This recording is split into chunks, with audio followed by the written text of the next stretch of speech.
Cavemen needs chest, like Greek statue. But cavemen's got chest like flat leaf. Cavemen tell you how he got from leaf chest to big coconut chest. Cavemen know chest made of three major part upper, middle, and lower.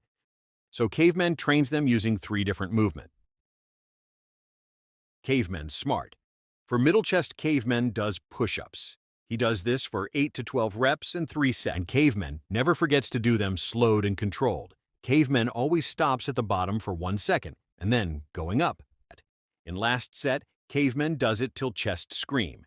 In between sets, cavemen take rest of 1 minute, and in that time, cavemen drinks water for better muscle. Cavemen does this for every exercise he does. Recovery.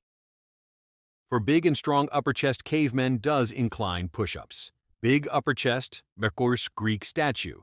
Cave gods looks down, he one of us. For lower chest, cavemen does dips on 2 logs.